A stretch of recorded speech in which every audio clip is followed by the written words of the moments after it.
હાલો મારા વાલા વિદ્યાર્થી મિત્રો, નમસ્કાર. કેમ છો આપ સર્વે વિદ્યાર્થી મિત્રો? ખૂબ મજામાં હશો. ધોરણ 9 ની તમે તૈયારી કરી રહ્યા હશો. આપણે હવે આગળ વધવાના છીએ સેક્શન 2 ની અંદર.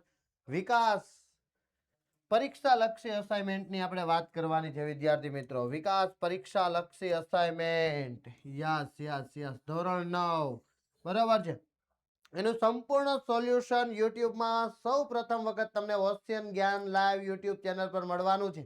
તો વાલા વિદ્યાર્થી મિત્રો, ચેનલને સબસ્ક્રાઇબ કરી દો, લાઈક કરી દો, તમારા મિત્રો સાથે શેર કરી દો, એ પણ આ લેક્ચરનો લાભ લઈ શકે અને આ વિકાસ પરીક્ષા લક્ષી અસાઇનમેન્ટ છે એનું સોલ્યુશન મેળવી શકે. ચલો, આપણે વાર્ષિક પરીક્ષા હવે ખૂબ નજીક આવી રહી છે, ત્યારે આપણે આ 8, 10, 11 અને 12 આ ચેપ્ટરના સેક્શન બી ના પ્રશ્નો, વિભાગ બી ના પ્રશ્નોનું આપણે સોલ્યુશન કરવાનું છે. ચલો, સૌ પ્રથમ વાત કરીએ પ્રકરણ નંબર 8. પ્રકરણ નંબર 8 માં પહેલો પ્રશ્ન છે, જડત્વ એટલે શું અને તેના પ્રકાર કેટલા છે અને કયા કયા છે? તો કે પદાર્થ પર જ્યાં સુધી અસંતુલિત બાહ્ય બળો ન લાગે. અસંતુલિત બાહ્ય બળો કેમ કીધા? કારણ કે કોઈ પણ વસ્તુને ખસેડવા માટે હંમેશા અસંતુલિત બળ લાગવું જોઈએ.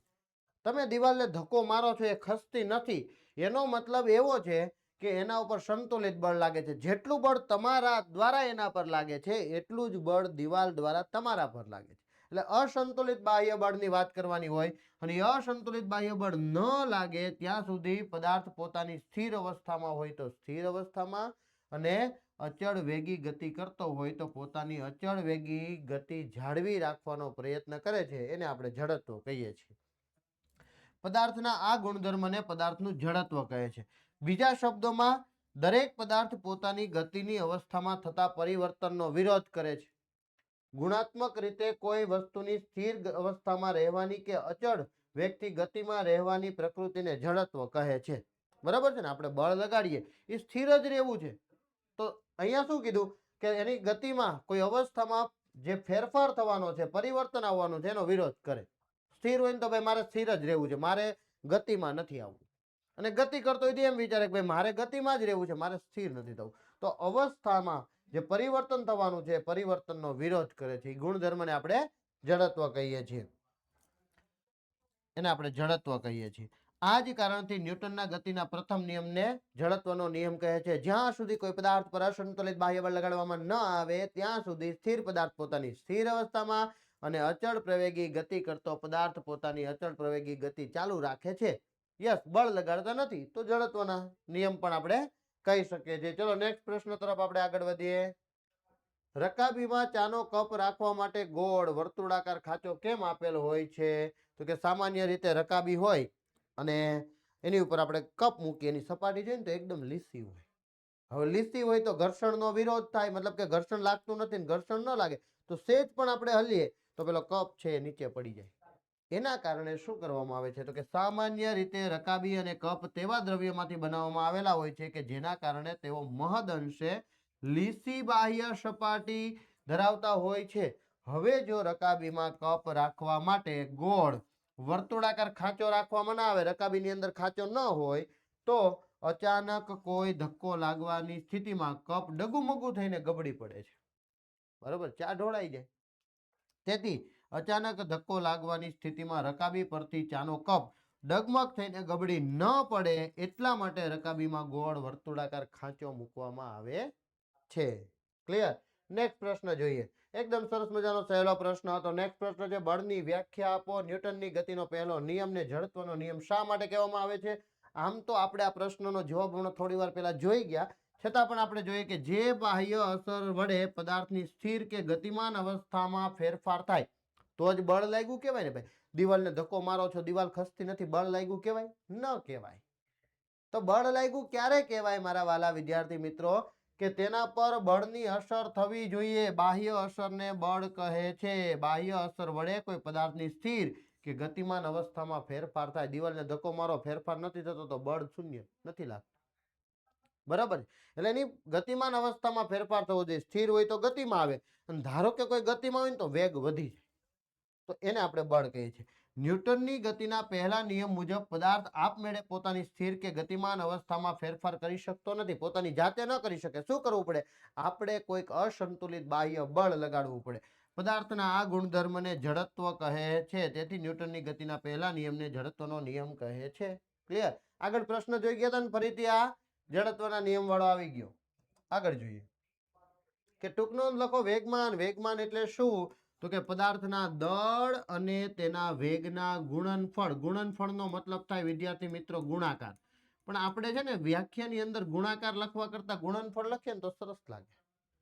એટલે દળ અને વેગનો ગુણાકાર જોવો જોઈએ. વેગમાન બરાબર દળ ગુણ્યા શું થાય? વેગ થાય. P is equal to mv. એ સૂત્ર આપેલું જ છે. સૂત્ર યાદ રાખીએ એટલે વેગમાનનું આપણને વ્યાખ્યા યાદ રહી ગઈ કે પદાર્થના દળ અને તેના વેગના ગુણાકારને એટલે કે ગુણનફળને પદાર્થનું વેગમાન કહે છે. P is equal to mv. વેગમાન બરાબર દળ ગુણ્યા વેગ. જ્યાં P પદાર્થનું વેગમાન, m પદાર્થનું દળ અને v પદાર્થનો વેગ છે. વેગમાનનો SI એકમ શું થાય? તો કે કિલોગ્રામ ઇન્ટુ મીટર થાય. બરાબર છે? એટલે કે આવી રીતે આપણે લખી શકીએ કિલોગ્રામ ઇન્ટુ મીટર. કેમ? તો કે દળનો SI એકમ કિલોગ્રામ છે અને વેગનો SI એકમ મીટર છે, પર સેકન્ડ છે. શું છે? Metre per second. Okay, kilogram into metre per second એ વેગમાનનો SI એકમ છે. કેવી રીતે દર્શાવી શકાય? તો આપણે જો આમ ઉપર લઈ જવું હોય ને તો આપણે આમ અથવા કરીને લખી શકીએ કે કિલોગ્રામ ઇન્ટુ મીટર તો હતું જ, સેકન્ડને ઉપર લઈ ગયા એટલે ગુણાકારમાં ગયું. અહીંયા પ્લસ એક ઘાત હતી, ઉપર ગયો એટલે -1 થઈ. તો આવી રીતે આપણે દર્શાવી શકીએ છીએ.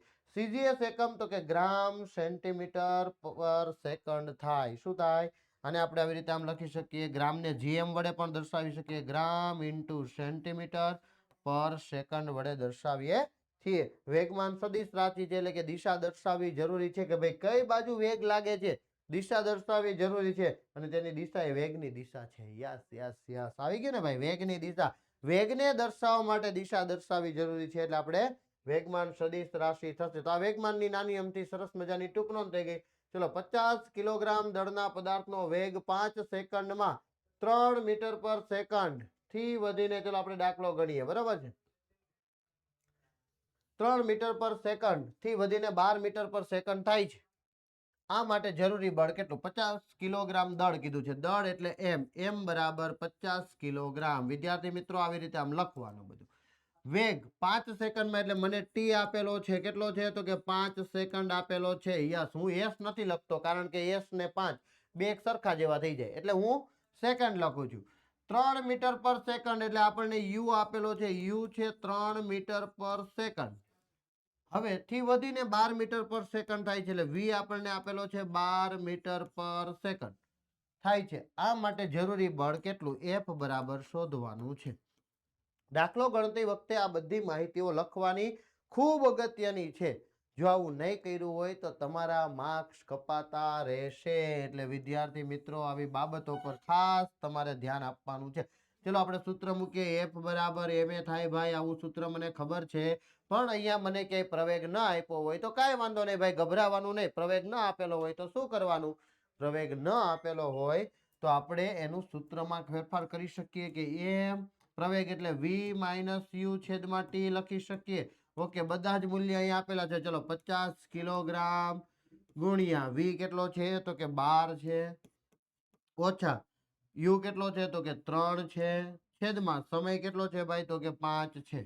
બરાબર? હમણાં સાદરૂપ આપવાનું નહીં. 12 માંથી 3 બાદ કરી દેવાના એટલે 50 ગુણ્યા 12 માંથી 3 જશે તો 12 માંથી 3 જશે તો 9 વધશે એટલે ગુણ્યા 9 છેદમાં 5. ચલો, 5 અહીંયા ચાલશે ભાગ. 5 દાન 100 ને 5 દાન 50. 10 ગુણ્યા 9 કેટલા થાય? તો કે 90. હવે આ શું મળ્યું? તો કે બળ. બળનો SI એકમ શું? તો કે ન્યૂટન. F બરાબર 90 ન્યૂટન આપણો જવાબ આવશે. શું આવશે? F બરાબર 90 ન્યૂટન. ક્લિયર છે? ઓકે, નેક્સ્ટ આપણે આગળ વધીએ. વૈજ્ઞાનિક કારણ આપો. બહારના ટાયરો ખરબચડા રાખવામાં આવે છે. શા માટે ખરબચડા રાખવામાં આવે? કારણ કે જો લસરી જાય, બરાબર છે, તો ગાડી એક વખત ચાલુ થાય પછી કે ઊભી રહે નહીં. એટલે વાહનના ટાયરોની ખરબચડી સપાટીને લીધે વાહન ગતિમાં હોય ત્યારે ટાયર અને જમીન વચ્ચે ઘર્ષણ બળ વધે છે. પૂરતા ઘર્ષણ બળને લીધે ટાયર જમીન પર સરકી જતું નથી અને વાહન ચલાવવું સલામત રહે છે. એટલા માટે હોવું જોઈએ. જ્યારે ટાયરની સપાટીઓ આમ ઘસાતી જાય ને પછી બ્રેક મારે ને તો બ્રેક મારે તો પણ એ જમીન પર ઊભું રહેતું નથી ને ક્યાંક અડી જાય છે. એટલે હંમેશા એ ટાયર ઉપર એ જે ખરબચડી સપાટી હોય એ હોવી જોઈએ. ચલો નેક્સ્ટ આપણે પ્રશ્ન જોઈએ વિદ્યાર્થી મિત્રો.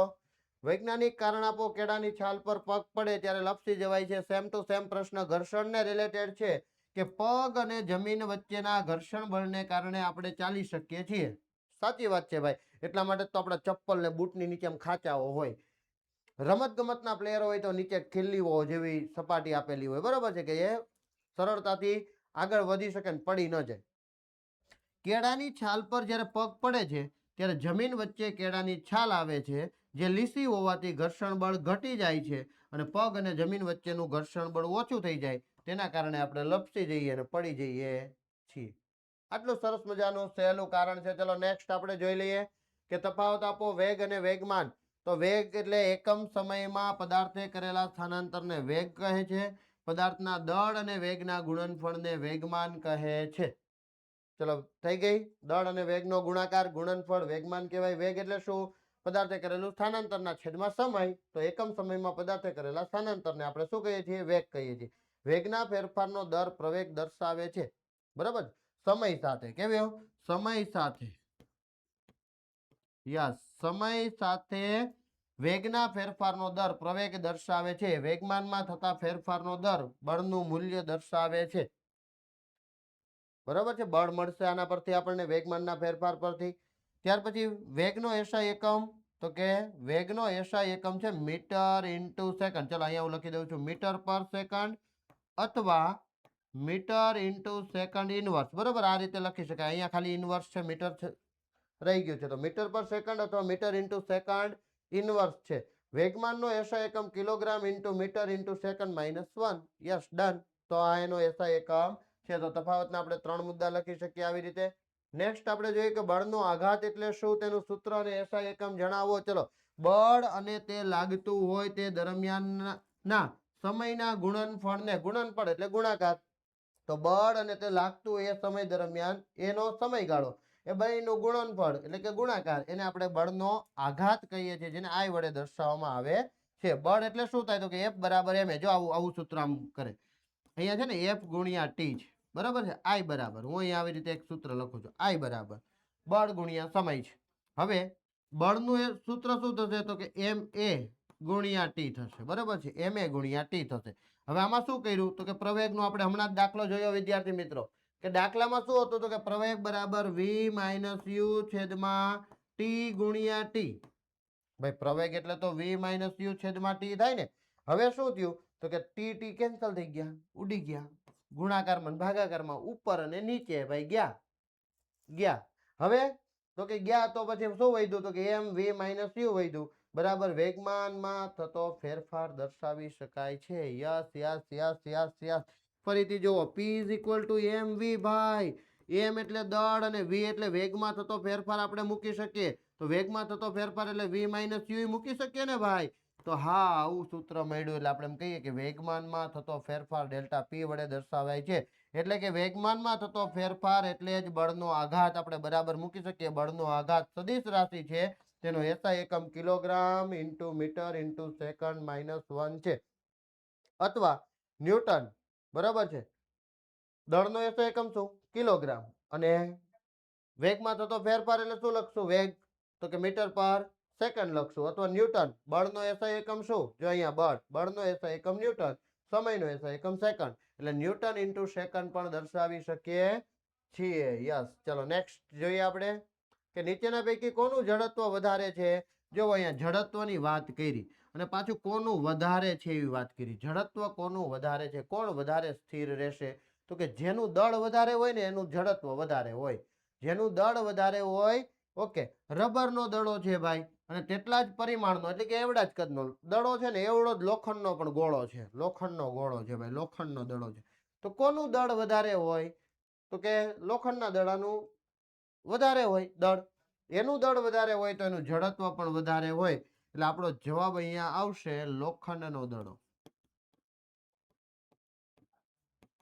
લોખંડનો દડો. ચલો, સ્કૂટર અને બસ, આ બેમાંથી કોનું જડત્વ વધારે? જેનું દળ વધારે હોય એનું જડત્વ વધારે હોય. સ્કૂટર અને બસ કોણ વધારે ભારે હોય ભાઈ? બસ વધારે ભારે હોય. તો આપણો જવાબ અહીંયા આવી ગયો બસ. તો આનું જડત્વ વધારે હોય છે. ચલો નેક્સ્ટ. તફાવત આપો ન્યૂટનની ગતિનો પહેલો નિયમ અને ન્યૂટનની ગતિનો બીજો નિયમ. વાહ ભાઈ વાહ. તો પેલું આ નિયમ બળની વ્યાખ્યા આપે છે. જોજો પહેલો નિયમ બળની વ્યાખ્યા આપે. બીજા નિયમમાં શું મળે? તો કે F બરાબર ma સૂત્ર મળે. F બરાબર ma સૂત્ર મળે તેમાં કંઈક મૂલ્ય મળે. કિંમત મૂકીએ તો આપણને જવાબ મળે, મૂલ્ય મળે. તો બીજો નિયમ થી બળનું મૂલ્ય આપે છે. પહેલો નિયમ બળની વ્યાખ્યા આપે છે. જ્યાં સુધી કોઈ પદાર્થ પર અસંતુલિત બાહ્ય બળ લગાડવામાં નથી આવતું ત્યાં સુધી સ્થિર પદાર્થ સ્થિર અવસ્થામાં અને અચળ પ્રવેગી ગતિ કરતો પદાર્થ પોતાની અચળ પ્રવેગી ગતિ ચાલુ રાખે. મતલબ કંઈક ફેરફાર થવો જોઈએ. બળની વ્યાખ્યા આપે અને આ બળનું મૂલ્ય આપે છે. આ નિયમ પદાર્થનું જડત્વ સમજાવે છે. યસ, કોઈ પદાર્થ પર અસંતુલિત બાહ્ય બળ ન લાગે તો એ પદાર્થ જડત્વ કહેવાય. એટલે તો આપણે કહીએ છીએ કે ન્યૂટનની ગતિનો પ્રથમ નિયમ એ જ જડત્વનો નિયમ છે. ક્લિયર? અને આ છે કે આ નિયમ છે એ વેગમાનમાં થતા ફેરફારનો દર અને બળનો સંબંધ સમજાવે છે. એટલે F બરાબર ma સૂત્ર સાબિત કરવાનું હોય કે ક્યાંથી શરૂઆત થાય? તો કે વેગમાનમાં થતા ફેરફારથી શરૂઆત થાય અને પછી આપણે બળને લાવીએ છીએ. ક્લિયર? તો આ સરસ મજાનો એક તફાવત છે કે વેગમાનમાં થતો ફેરફારનો દર અને બળ વચ્ચેનો સંબંધ સમજાવે છે. ચલો પ્રકરણ નંબર 10 ના પ્રશ્નો આપણે જોઈએ. કાર્ય એટલે શું? તેનું સૂત્ર અને એસઆઈ એકમ જણાવો. આમ સામાન્ય રીતે કોઈ પદાર્થ ઉપર આપણે બળ લગાડતા હોય અને બળ લગાડતા પદાર્થ બળની દિશામાં ખસતો હોય તો પદાર્થ સ્થાનાંતર કરે છે તેમ આપણે કહીએ છીએ. તો સામાન્ય રીતે પદાર્થ પર બળ લાગતા પદાર્થનું સ્થાનાંતર બળની દિશામાં થતું હોય તો પદાર્થ પર કાર્ય થયું તેમ કહેવાય. આમ તો એની સંકલ્પના કહેવાય. કાર્ય બરાબર શું થાય? તો કે બળ લાગે ને બળની દિશામાં સ્થાનાંતર થાય એટલે કે બળ ગુણ્યા સ્થાનાંતર. એસઆઈ એકમ બળનો એસઆઈ એકમ ન્યૂટન છે. સ્થાનાંતરનો એસઆઈ એકમ મીટર છે. કાર્યના એસઆઈ એકમ ન્યૂટન ઇન્ટુ મીટરને ભૌતિક વૈજ્ઞાનિક જૂલની યાદમાં જૂલ કહે છે. કાર્યનો એસઆઈ બરોબર છે. ભૌતિક વૈજ્ઞાનિક એટલે કે ભૌતિક શાસ્ત્રના એક વૈજ્ઞાનિક હતા જેણે કાર્યની સમજૂતી આપી હતી. એની યાદમાં એના માનમાં એ કાર્યનો એસઆઈ એકમ શું છે? તો કે જૂલ છે. તેથી 1 જૂલ બરાબર 1 ન્યૂટન ઇન્ટુ 1 મીટર.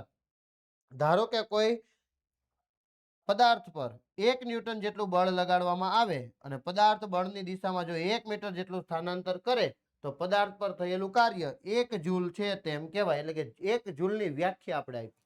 ક્લિયર? આવી રીતે આપી શકાય કે 1 ન્યૂટન જેટલું બળ કોઈ પદાર્થ પર લગાડવામાં આવે તો પદાર્થ 1 મીટર જેટલું સ્થાનાંતર કરે છે બળની દિશામાં તો પદાર્થ પર 1 જૂલ કાર્ય થયું તેમ કહેવાય. ચલો આવો સરસ મજાનો પ્રશ્ન આપણે જોયો. નેક્સ્ટ પ્રશ્ન છે ઉર્જા સંરક્ષણનો નિયમ લખો. ચલો ઉર્જા રૂપાંતરણ દરમિયાન એટલે કે ઉર્જા એક સ્વરૂપમાંથી બીજા સ્વરૂપમાં આપણે રૂપાંતર કરતા હોય ને એવા સમયે ઉર્જાનું સર્જન કે વિનાશ થતો નથી ભાઈ. એને ઉત્પન્ન કરી શકાતી નથી કે એને નાશ કરી શકાતી નથી. એનો જથ્થો જે કેવો રહે છે? તો કે અચળ રહે છે. કેવો રહે છે? અચળ રહે છે. બરાબર? જથ્થો કેવો રહે છે ભાઈ? અચળ રહે છે. જથ્થો કેવો રહે છે? અચળ રહે છે. ઉર્જા સંરક્ષણનો નિયમ જ્યારે પણ ઉર્જાનું રૂપાંતરણ થાય એટલે કે એક સ્વરૂપમાંથી બીજા સ્વરૂપમાં જ્યારે ઉર્જાને આપણે ફેરવીએ છીએ ત્યારે તંત્રની કુલ ઉર્જા અચળ રહે છે. સૂર્ય ઉર્જામાંથી વનસ્પતિ રાસાયણિક ઉર્જામાં રૂપાંતર કરે ત્યારે પણ ઉર્જા સંરક્ષણનો નિયમ લાગુ પડતો હોય છે. ચલો નેક્સ્ટ જોઈએ. આ નિયમ અનુસાર ઉર્જા ફક્ત એક સ્વરૂપમાંથી બીજા સ્વરૂપમાં રૂપાંતરિત થઈ શકે છે પરંતુ તેની ઉત્પત્તિ એટલે આપણે ઉત્પન્ન કરી શકાતા નથી અથવા તો એનો નાશ પણ કરી શકાતો નથી.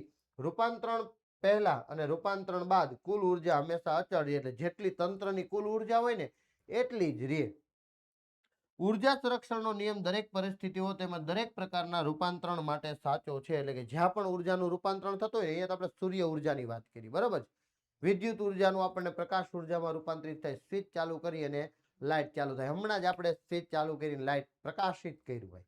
એવું લાગતું હતું થોડુંક અંધારું અંધારું હોય ને દેખાતું ન હોય ને એવું મને પ્રતીત થતું હતું. એટલે આપણે સ્વિચ ચાલુ કરી વિદ્યુત ઉર્જાનું પ્રકાશ ઉર્જામાં રૂપાંતરણ કર્યું. એટલે તંત્રની કુલ ઉર્જા તો કેવી રહે ભાઈ? અચળ જ રહે. ક્લિયર? નેક્સ્ટ જોઈએ.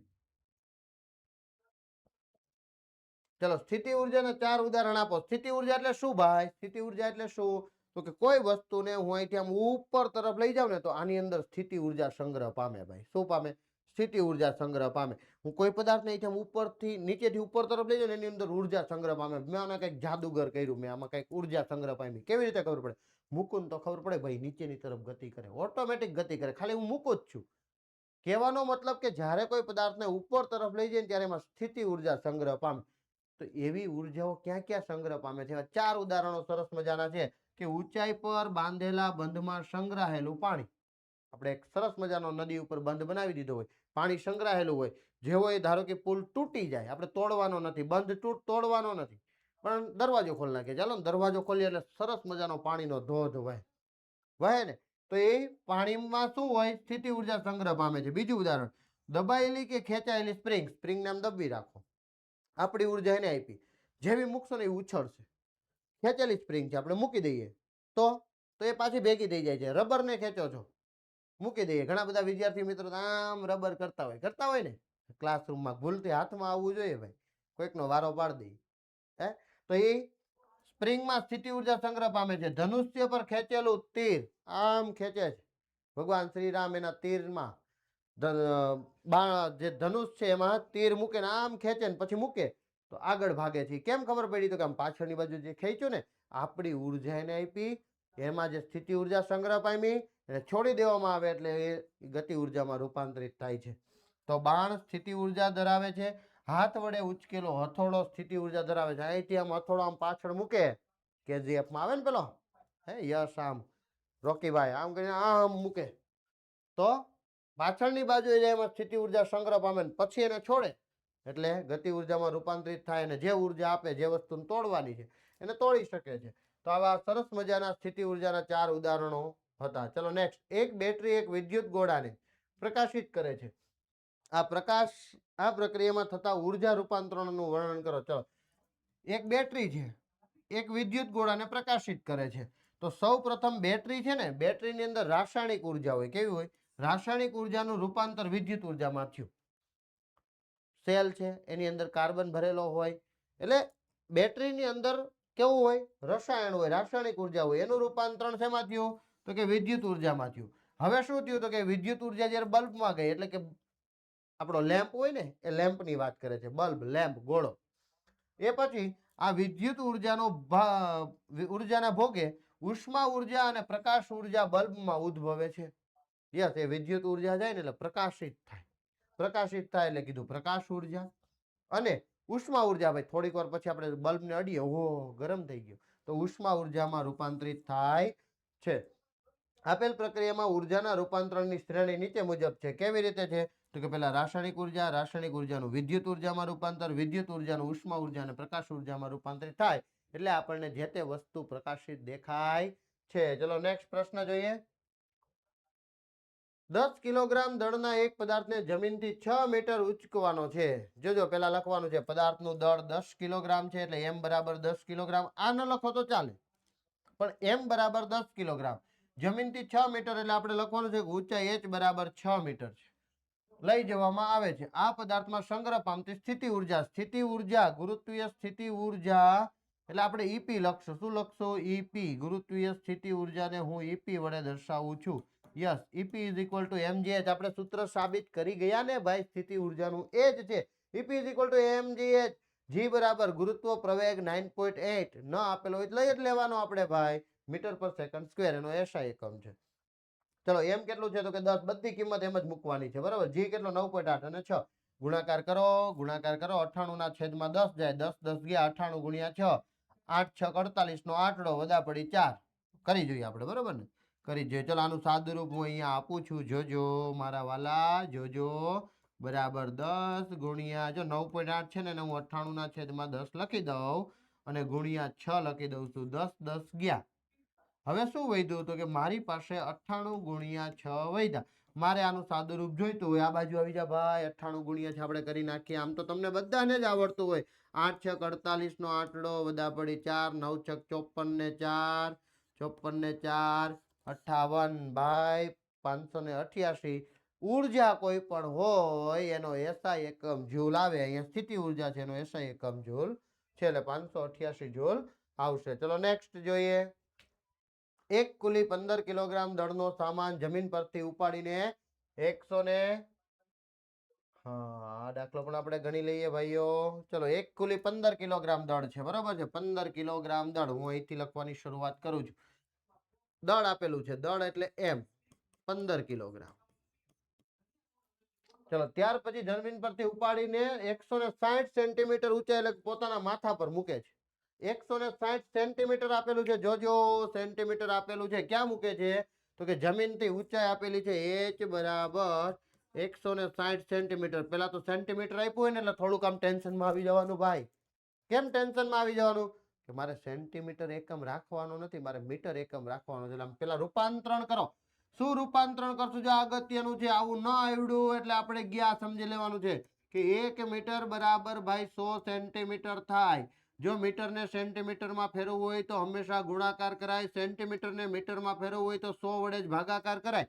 મારે સેન્ટીમીટરને મીટરમાં ફેરવવું છે ને એટલે 160 ને હું 100 વડે ભાગી દઉં મારા વાલા. 0 0 ગયો, 16/10 એટલે હું એમ લખીશ 1.6 ને આ ફરી ગયું છે માં ભાઈ મીટરમાં ફરી ગયું. ક્લિયર ને?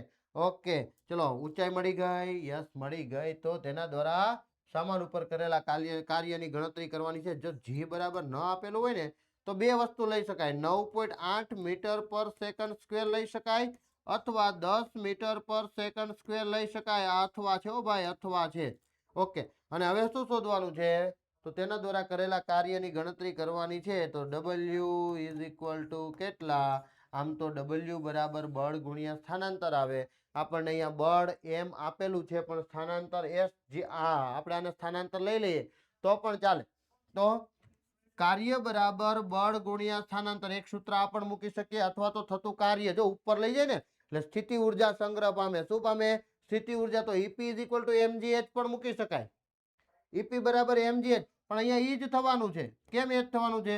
તો કે m એ એની જગ્યાએ જી ગુરુત્વ પ્રવેગ અને સ્થાનાંતરની જગ્યાએ હું h મૂકું છું. તો EP is equal to mgh અથવા તો કાર્ય W બરાબર થતું કાર્ય. હું જે કાર્ય કરું છું એને ઉચકીને મારા માથા પર મૂકવા માટે તો સ્થિતિ ઉર્જા બરાબર હોય એવું સ્થિતિ ઉર્જાના સૂત્રમાં લખીએ જ છીએ આપણે. તો આવી રીતે આપણે મૂકી શકીએ. કઈ વાંધો નહીં, કાર્ય કીધું છે તો આપણે W જ રાખીએ. ચલો, દળ કેટલું છે? તો કે 15 કિલોગ્રામ છે ગુણ્યા જી નું મૂલ્ય કેટલું છે? જો 10 લેવું હોય ને તો લઈ શકાય, પણ આપણે પછી લઈએ. પેલા h કેટલું છે?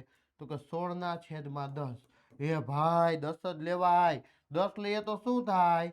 તો કે 10 લઈએ તો જામ ઉડી જાય. બરોબર ને? 1.6 લઈએ, 1.6 એટલે પોઈન્ટ દૂર કરીને છેદમાં 10 મૂક્યા. 10 10 ઉડી ગયા. 15 ગુણ્યા 16 કરવાના રહ્યા કરી નખાય ભાઈ, કઈ વાંધો નહીં. 15 ગુણ્યા 16 અથવા 16 ગુણ્યા 15. ચલો 5 પેલા એ બે આંકડા એટલે 0 5 1 5 1 1 5 6 30 0 3 6 1 6 6 3 9 0 9 ને 5 9 ને 1 10 ને 4 14 4 બધા પડી 1 એટલે 2 240 જવાબ આવ્યો ભાઈ. કેટલો આવ્યો? 240.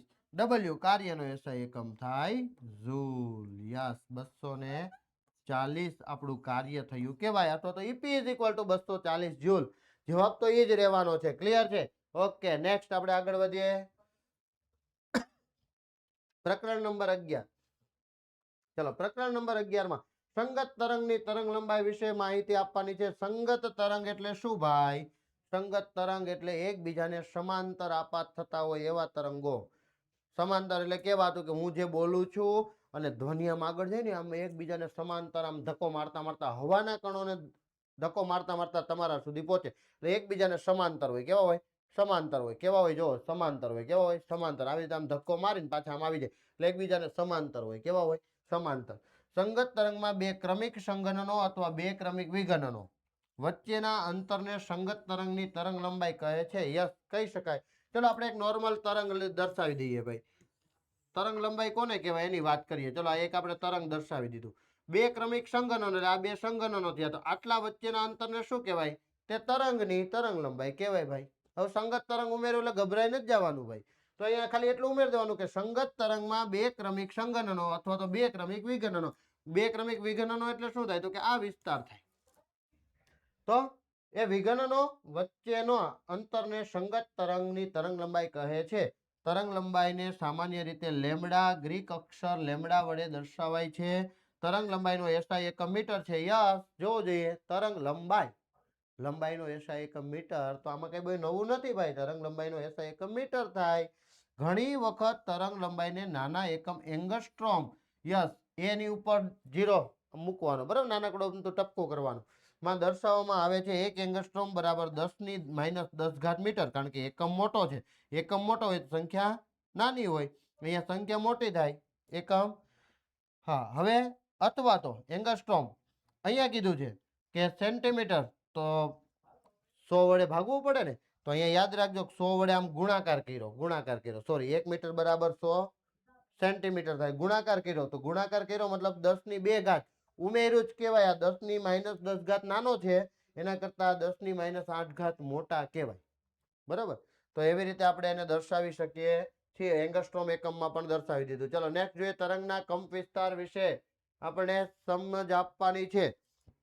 તો તરંગ પ્રસરણની ઘટના દરમિયાન મૂળ મધ્યમાન સ્થાનથી કોઈ એક તરફ કંપ વિસ્તાર કીધો છે. કંપ વિસ્તાર એટલે શું? જો વિદ્યાર્થી મિત્રો, અહીંયા એક તરંગ ઉત્પન્ન થાય છે. આ તરંગ ઉત્પન્ન થયું, બરાબર. આવી તરંગ ઉત્પન્ન થયું હોય તો આ જે વિક્ષોભ છે ને, આ વિક્ષોભને આપણે કંપ વિસ્તાર કહીએ. ચલો, તરંગ પ્રસરણની ઘટના દરમિયાન મૂળ મધ્યમાન સ્થાનથી કોઈ એક તરફ, કા ઉપર કે નીચે, માધ્યમના કણના મહત્તમ સ્થાનાંતરને જોવો જોઈએ. અહીંયા મેં કેટલું દર્શાવ્યું તો કે ઓછું છે. આ મહત્તમ સ્થાનાંતર છે, તો તરંગનો કંપ વિસ્તાર કહે છે. આટલું સરસ મજાનું એક તરંગ આપણે યાદ રાખીએ એટલે આપણને આવડી જ જાય. કંપ વિસ્તારને એ સંજ્ઞા વડે દર્શાવવામાં આવે છે. કંપ વિસ્તારનો એસઆઈ એકમ, કંપ વિસ્તાર, તો કંપ વિસ્તારનો એસઆઈ એકમ મીટર થશે નહીં, મીટર નહીં થાય. શું થાય? તો કે ઘનતાનો એકમ છે ને, યસ, એ થશે કિલોગ્રામ ઇન્ટુ મીટર ક્યુબ, બરાબર છે. કિલોગ્રામ પર મીટર ક્યુબ વડે દર્શાવવામાં આવે છે. અથવા તો દબાણનો એસઆઈ એકમ છે, એ થશે ન્યૂટન પર મીટર સ્ક્વેર, ન્યૂટન પર મીટર સ્ક્વેર. મીટર ખાલી આવશે નહીં, અહીંયા આગળ ન્યૂટન આવશે, ન્યૂટન ઇન્ટુ મીટર. ઓકે, ચલો આગળ વધીએ નેક્સ્ટ પ્રશ્ન તરફ. તરંગનો કયો ગુણધર્મ પ્રબળતા કે પિચ નક્કી કરે છે? તો ધ્વનિ તરંગનો કંપ વિસ્તાર તેની પ્રબળતા નક્કી કરે છે, અને ધ્વનિ તરંગની આવૃત્તિ તેની પિચ નક્કી કરે છે. યાદ રાખજો, કંપ વિસ્તારથી પ્રબળતા નક્કી કરે, અને આવૃત્તિ છે એટલે કે 1 સેકન્ડમાં કેટલી વખત દોલનો થાય છે એનો પિચ નક્કી કરે છે. આપણું મસ્તિષ્ક ઉત્સર્જિત ધ્વનિને કેવું અર્થઘટન કરે છે, એ ગુણધર્મ એટલે પિચ. ચલો નેક્સ્ટ આપણે જોઈએ કે કોઈ પડઘો 5 સેકન્ડ પછી સંભળાય છે જો ધ્વનિની ઝડપ, હા, અહીંયા કીધું છે 5 સેકન્ડ એટલે સમય મૂકી દીધો 5 સેકન્ડ. જો ધ્વનિની ઝડપ 342 મીટર પર સેકન્ડ હોય તો સ્ત્રોત અને પરાવર્તક સપાટી વચ્ચેનું અંતર કેટલું? એટલે કે જ્યાંથી ઉત્સર્જિત થયો ત્યાંથી પહાડ સુધી, તો આપણે એ જોવાનું છે. સ્ત્રોત અને પરાવર્તક સપાટી વચ્ચેનું અંતર ડી બરાબર કેટલું? પડઘો સંભળાય ત્યારે ધ્વનિ દ્વારા કપાયેલું કુલ અંતર આપણે શોધવાનું. એટલે ધ્વનિની ઝડપ ગુણ્યા સમય. તો આમ જોઈએ ને તો આ શું થાય? તો કે ઝડપ બરાબર અંતરના છેદમાં સમય. જોજો વિદ્યાર્થી મિત્રો, આવું સૂત્ર છે. પણ જ્યારે ધ્વનિની વાત કરતા હોય ને ત્યારે પડઘો જ્યાંથી ઉત્સર્જિત થાય ને ત્યાં જાય અને આવે ત્યાં સુધીનો સમય લીધો, જાય અને આવે ત્યાં સુધીની ઝડપ લીધી. તો અંતર કેમ ભાઈ એક વખતનું લેવાનું? એટલે 2 વખતનું લેવાનું. એટલે જો અહીંયા મૂકી દીધું છે, અંતર 2 મૂકી દઈએ. સમય આ બાજુ જાય તો 2 અંતર બરાબર 2 ગુણ્યા અંતર બરાબર ઝડપ ગુણ્યા સમય, વી અને ટી. અને આપણે આ બાજુ લઈ જઈએ તો વી ગુણ્યા શું થઈ જાય? ટી થઈ જાય. એટલે ડી ઇઝ ઇક્વલ ટુ વી ગુણ્યા ટી છેદમાં 2 કિંમત મૂકીએ એટલે આપણને 855 મીટર અંતર મળે છે. ક્લિયર? ઓકે, આગળ જોઈએ આપણે નેક્સ્ટ પ્રશ્ન. એક ધ્વનિ તરંગ 339 મીટર પર સેકન્ડની ઝડપથી ગતિ કરે છે. જો તેની તરંગ લંબાઈ 1.5 સેન્ટીમીટર હોય તો આ તરંગની આવૃત્તિ કેટલી હશે? શું તે શ્રાવ્ય હશે? શ્રાવ્ય ધ્વનિની વાત કરી ભાઈ. શ્રાવ્ય ધ્વનિ એટલે શું? તો કે 20 હર્ટ્ઝ થી 20,000 હર્ટ્ઝ સુધીની આવૃત્તિના ધ્વનિ સાંભળી શકીએ આપણે, એને શ્રાવ્ય ધ્વનિ કહેવાય. ઓકે, આપણે દાખલો ગણીએ, જોઈ લઈએ. અત્રે ધ્વનિ તરંગની ઝડપ v 339 મીટર પર સેકન્ડ છે. તરંગ લંબાઈ આપણને આપેલી છે 1.5 સેન્ટીમીટર બરાબર. એને પેલા મીટરમાં ફેરવી દો. 1 મીટર બરાબર 100 સેન્ટીમીટર. જો આપણે સેન્ટીમીટર ને મીટરમાં ફેરવવું હોય તો 100 વડે ભાગવું પડે એટલે 2 પોઈન્ટ હજી કપાઈ જાય, કાપી નાખ્યા 2 પોઈન્ટ. ઓકે, આવૃત્તિ બરાબર શું? તો કે આવૃત્તિ બરાબર વેગના છેદમાં, આમ તો છે ને તરંગનો વેગ બરાબર આવૃત્તિ ગુણ્યા તરંગ લંબાઈ થાય. એટલે આપણે આવૃત્તિને કરતા બનાવ્યો. એટલે આ સૂત્ર થઈ ગયું. કિંમત મૂકી 22,600 હર્ટ્ઝ આવૃત્તિ મળી. તો એનો મતલબ શું થયો? તો કે ધ્વનિની આવૃત્તિ 20,000 હર્ટ્ઝ કરતા વધુ છે, તેથી આ ધ્વનિને આપણે સાંભળી શકતા નથી, એટલે શ્રાવ્ય નથી. ઓકે, નેક્સ્ટ પ્રશ્ન જોઈએ આપણે. ધ્વનિની પ્રબળતા એટલે શું? તે કઈ બાબતો પર આધાર રાખે છે? તો ધ્વનિના કંપ વિસ્તારની માનસશાસ્ત્રીય સમજ, એટલે કે આપણે જે વિચારીએ છીએ તે જે શરીર વિજ્ઞાન સંબંધી છે તેને ધ્વનિની પ્રબળતા કહેવાય. પ્રબળ ધ્વનિ અને મૃદુ ધ્વનિ વચ્ચેનો તફાવત, જેને લીધે શ્રોતાના કાનમાં આમ તો સાંભળવાની મજા આવે ને, એને આપણે આમ મૃદુ ધ્વનિ કહીએ, આપણને એમ ક્યારેક ચીસ ચડી જાય ને, એને આપણે પ્રબળ ધ્વનિ કહીએ. ઉદ્ભવતી સંવેદના વડે નક્કી થાય છે, તેને ધ્વનિની પ્રબળતા કહે છે. ધ્વનિની પ્રબળતાનો આધાર કોના ઉપર? તો કે કંપિત વસ્તુના કંપ વિસ્તાર પર અને માનવ કાનની સંવેદનશીલતા પર આધાર રાખે છે. આપણે કેટલું સાંભળી શકીએ છીએ એના પર આધાર રાખે છે. ચલો નેક્સ્ટ પ્રશ્ન જોઈએ. પ્રકરણ નંબર 12 ના પ્રશ્નો જોઈએ. અનાજ, ધાન્ય, ફળો અને શાકભાજીમાંથી આપણને શું પ્રાપ્ત થાય છે? તો કે આપણને અનાજ, ધાન્યમાંથી કાર્બોદિત મળે છે, દાળ, કઠોળમાંથી પ્રોટીન મળે છે, ફળો હોય તો એમાંથી વિટામિન, ફળો અને શાકભાજીમાંથી વિટામિન અને ખનિજ ક્ષારો સાથે કેટલાક પ્રમાણમાં પ્રોટીન પણ મળે છે. આમ જોઈએ ને તો કઠોળમાંથી પ્રોટીન મળે. આ ઉપરાંત અનાજમાંથી આપણને કાર્બોદિત, ગ્લુકોઝ મળે. આપણે ઘઉં અને ભાત એ આપણે ખાઈએ ને તો આપણા શરીરની અંદર ગ્લુકોઝનું પ્રમાણ જળવાય છે, એટલે કાર્બોદિત મળે. અને વિટામિન ને બધું ખાવું, આપણા શરીરને જોઈતું હોય ને આપવું હોય ને, તો હંમેશા લીલા શાકભાજી અને ફળ ખાવા જોઈએ, તો વિટામિન બધા પૂરતા પ્રમાણમાં આપણને મળે છે. ચલો નેક્સ્ટ પ્રશ્ન આપણે જોઈએ કે સજીવોમાં ખોરાકની જરૂરિયાત જણાવી. આપણા ખોરાકના સ્ત્રોત જણાવવાના છે. ચલો, બધા સજીવોને ખોરાકની જરૂરિયાત હોય છે. યસ, બધાને જ જમવું પડે. ખોરાકથી કાર્બોદિત, પ્રોટીન, વિટામિન, ચરબી અને ખનિજ ક્ષાર પ્રાપ્ત થાય છે. ખોરાકના આ બધા ઘટકો સજીવોના વૃદ્ધિ, વિકાસ અને સ્વાસ્થ્ય માટે અગત્યના છે. યસ, આપણે ક્યારેક ભૂલથી પણ બીમાર પડી જઈએ તો ડોક્ટર છે એ આપણને તાજા ફળો ખાવાના કહે, બરોબર છે, લીલા શાકભાજી ખાવાના કહે. તો એને આપણા સ્વાસ્થ્ય માટે અગત્યના હોવાથી સજીવોમાં ખોરાકની જરૂરિયાત છે. આપણા ખોરાકના સ્ત્રોત ક્યાં? તો કે મોટા ભાગનો ખોરાક વનસ્પતિઓ અને પ્રાણીઓ દ્વારા ખેતી અને પશુપાલનથી મળી રહે છે.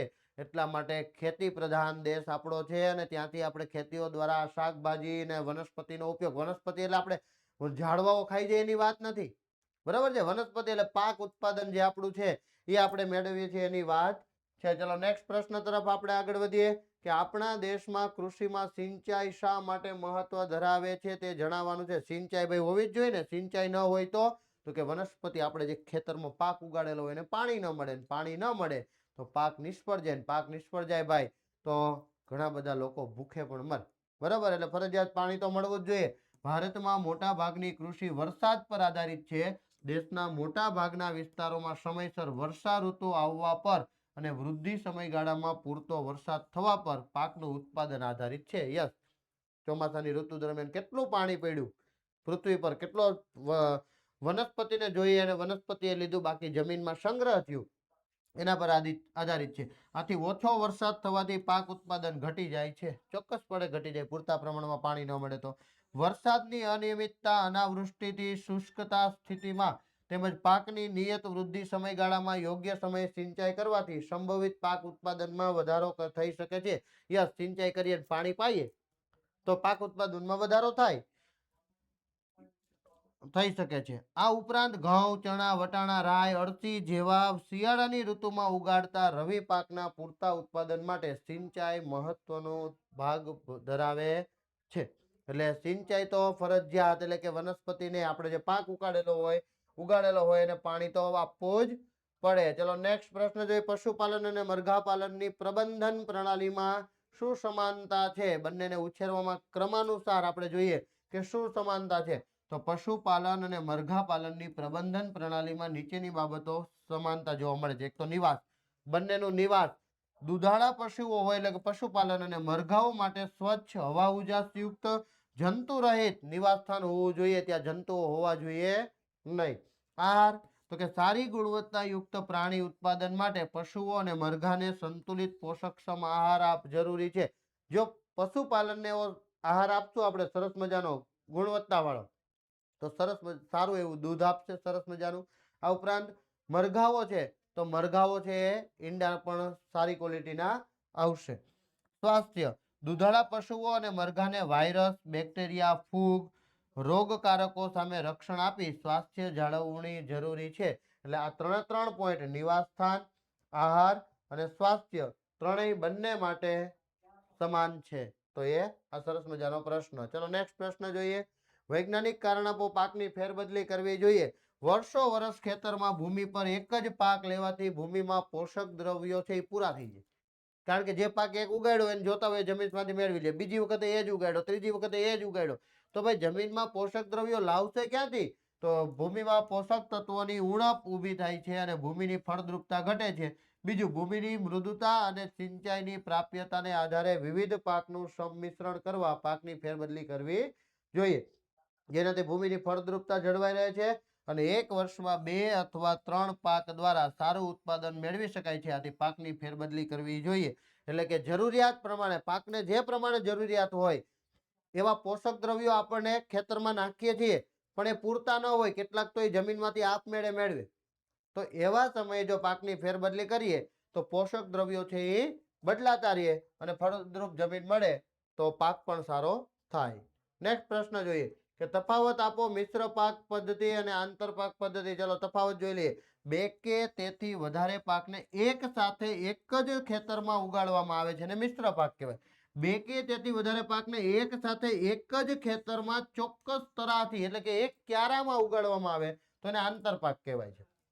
એક પાક નિષ્ફળ જાય તો પણ બીજા પાકના ઉત્પાદનની આશા જીવંત રહે છે, જ્યારે બંને પાકથી ખૂબ સારું ઉત્પાદન મેળવી શકાય છે. આ બાજુ જોઈએ તો ઉદાહરણ તરીકે ઘઉં ચણા અથવા ઘઉં રાઈ અથવા મગફળીને સૂર્યમુખીને એક સાથે ઉગાડી શકાય છે. ઉદાહરણ તરીકે સોયાબીન, મકાઈ અને બાજરી અને ચોળાને આપણે આંતર પાક પદ્ધતિથી ઉગાડી શકીએ છીએ. જુદા જુદા પાકની અલગ હાર નથી હોતી, અલગ હાર ન હોય, બધું ભેગું હોય. જુદા જુદા પાકની અલગ અલગ હાર હોય છે. એટલે એકમાં આપણે ધારો કે સોયાબીન નાખ્યું હોય તો બીજામાં શું નાખ્યું હોય? મકાઈ નાખી. ચલો નેક્સ્ટ જોઈએ આપણે. હા, ધોરણ 9 માં તમે અભ્યાસ કરો છો અને તમારે આવા ઓશિયન જ્ઞાન લાઈવના કંઈક મહત્વના ખૂબ ઉપયોગી થાય એવા વિડીયો લેક્ચર જોતા હોય તો તમારા ધોરણના વધારે અપડેટ મેળવવા માટે વોટ્સઅપ ગ્રુપમાં જોડાઈ જાઓ વિદ્યાર્થી મિત્રો. વધારે માહિતી, કોર્સને લગતી વધારે માહિતી મેળવવી તો 7046222254 આ નંબર ઉપર કોન્ટેક્ટ કરો અથવા તો વોટ્સઅપ ગ્રુપમાં જોડાઈ જાઓ, જ્યાં તમને અમારા આવનારા લેક્ચરોની લિંક પણ મળી જવાની છે.